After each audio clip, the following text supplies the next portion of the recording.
Hey there, you weeaboo slime sitting in your local Barnes and Nobles reading the manga and not actually buying it. Okay, so as promised, we're going to talk about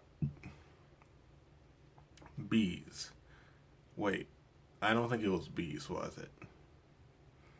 Well, okay, I guess we can't talk about bees then. So today we're going to talk about the manga that scared me the most, which you're going to probably find a lot in common with now and then here and there if you've bought it in the time that I told you that it was alright, and I don't recommend watching it, even though it's my favorite anime. Um, Bokurano. Uninstall. Oh god. Well, only two people watch my videos, so nobody's gonna see me embarrass myself like that. Okay, great. So, Bokurano is another one where a bunch of kids get hurt, pretty much. No, but in all seriousness, so Bokurano starts with a bunch of kids playing on a beach, right? And they meet this dude named Kokopelli, or at least that's what he says his name is. It's totally fucking not. Uh, and he says, "Hey kids, do you guys want to play a game? You get to be superheroes and save the world. That sounds sick, right?" So the kids are like, sure, I'll play with this strange adult man." So they black out, and oh, that's weird.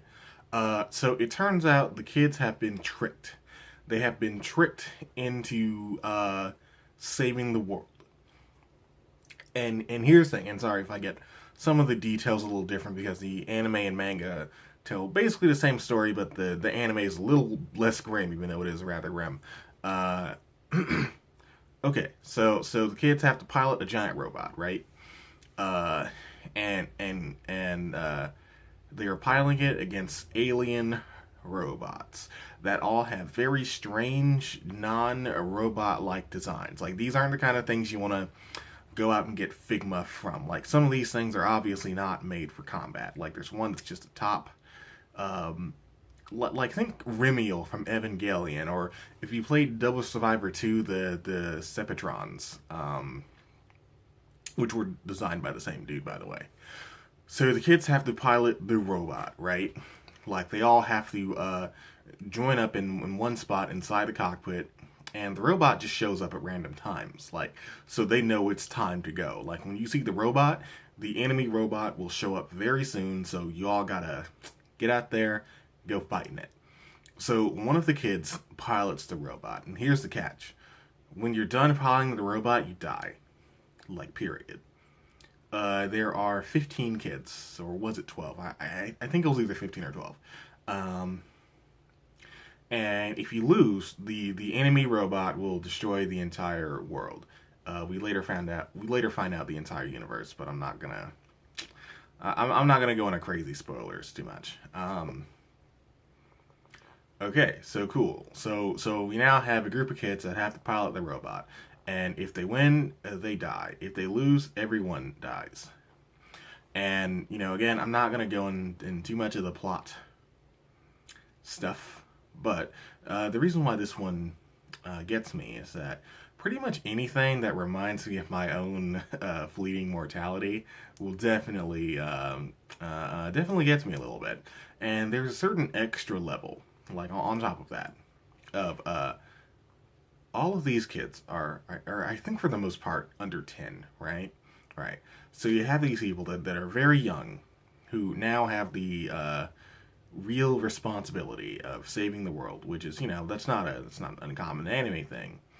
But in addition to this, they know that very very soon, like within a couple of months, they will all be dead. Like, regardless of the outcome, regardless of if they can actually do it and save the day, they will all be dead. And the story becomes less about the robot fights and more about the kids coming to terms with the fact that they're all going to meet their demise very, very soon. And they have to sort of resolve this and get anything that they have, like, off their chest right now. Like, if there's something you wanted to tell some other people, do it now. If you have, like, some things you want to tell your parents or your teachers or whatever, or you just want to tell someone, man, fuck off, you got to do it right now, because uh, there's no other call. Like, I suppose for an adult, that kind of thing may be a little bit more not devastating, but sobering, because you have all these experiences that you're sitting on top of, and you have a little bit more room to introspect on them. But here, just knowing that they're 10, it's a little bit much. It's a little bit much. And usually when people find out they're gonna die, they have like usually like a little bit more time left.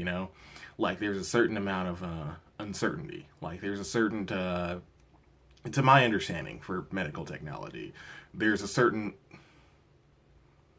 margin for error. Like a doctor may say you have 6 months, you could keep going for 6 years. And I suppose on another level, the reason why it also hits is that at the time I was watching it, I was also watching Walking Dead because I guess I just hate myself, right? Right, exactly. Hate myself. That's a good thumbnail, but I'm not gonna use that one. And Walking Dead sort of put in perspective that there's a certain amount of what's the word? Inevitability in what they do. Like when Rick and his buddies get out of a really bad situation. If you've been marathoning The Walking Dead, I suppose it's not too horribly uncommon to say, what's even the fucking point? It's just gonna happen again. You might as well just die now, which is a horribly depressing thought. But when watching Walking Dead, that's not like the most not the most unusual thing to happen. Like it's gonna be more bullshit later. And there's a certain amount of inevitability in Bokurano. Like, I don't know, there's something very unsettling about knowing that there's a certain amount of inevitability to what's going on. Like, on some level, and I'm sorry if anybody hates thinking about this kind of thing. I guess I'm relatively comfortable exploring it, because, what do I got to lose? There's a certain amount of, like, am I the pilot? Not in a literal sense, but, oof, isn't it like if I find this spooky, shouldn't I find just regular being alive spooky? I'm piloting the robot. I am the robot. Oh no, when the robot dies, I die too. Oh shit. Oof. Okay. I think we should turn this around. This is getting a little morbid. Let's talk about something else next time. Like some spooky stuff that very deliberately doesn't scare me, that for some reason a lot of people find scary. It's not Junji Ito. Sorry. Maybe Frank and Fran. I'm not sure. Okay, see ya.